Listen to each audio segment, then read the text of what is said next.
Hey, it's Thursday, July 19th, 2018. I'm John Knox from Los Angeles.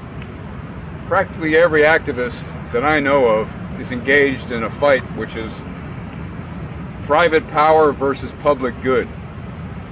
Chris Haskell is such an activist. If you don't know the story of Chris Haskell, we're going to have a link in the description down below where you can look at a 5-minute video that Jamie Lee from aplanetruth has done.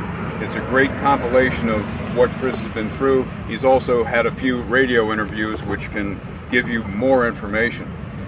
But what we're talking about here today is Chris Haskell was a guy that posted signs throughout Tucson for the last 10 years, very similar to this, more sturdy, but he loved the stencil design. He did it so often and so much, he posted thousands of signs legally over the last 10 years in Tucson, that people actually gave him the name of the Sign Avenger. He was so well known as an activist that he eventually became a character on the streets of Tucson. How many of us can say that?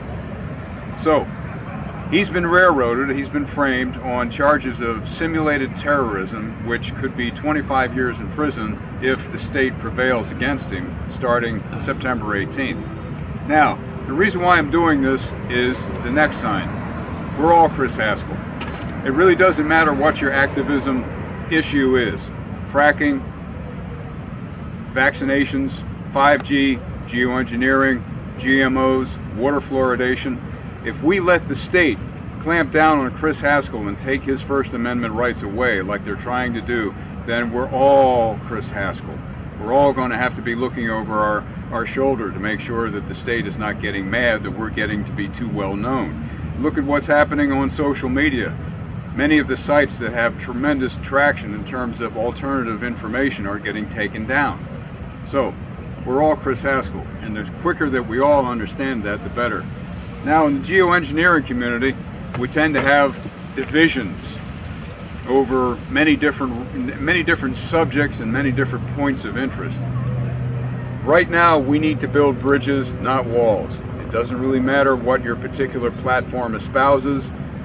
We all need to come together, in my personal opinion, to support Chris Haskell, because he's an activist who is actually now facing charges by the state, very serious charges. He needs our support. So to that end, here we come to the heart of the message. This is how you contribute to Chris Haskell's Legal Defense Fund. This is the proper PayPal URL.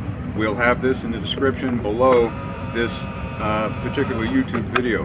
However, the heart of the message here is today, Chris has decided that he needs to get an attorney which is not connected with the Tucson establishment. His current attorney, I'm sure, is a fine man, but he's deeply connected to the Tucson establishment, has been for the last 25 or 30 years, and right now the mayor of Tucson is Jonathan Rothschild. So I would say that Chris, being represented by a lawyer who's deeply connected to the establishment of Tucson, the chances of him going off getting free, not just serving 2 years, but no time at all, his chances are slim to none. So Chris is now looking for what I would term an ACLU type of attorney.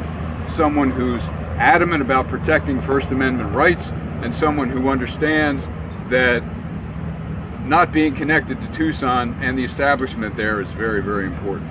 Okay? So please spread the word. Chris Haskell is definitely looking for a brand new attorney, one who is very, very rooted in First Amendment knowledge, because that's the problem that Chris is facing. His First Amendment rights have been abrogated, they've been terminated, they've been taken away from him. Okay?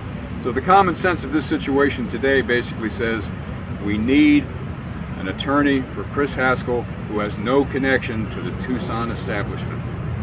So while I'm cultivating my common sense, one of the other things that I'm finding out, there's always going to be more and more reasons to stay curious.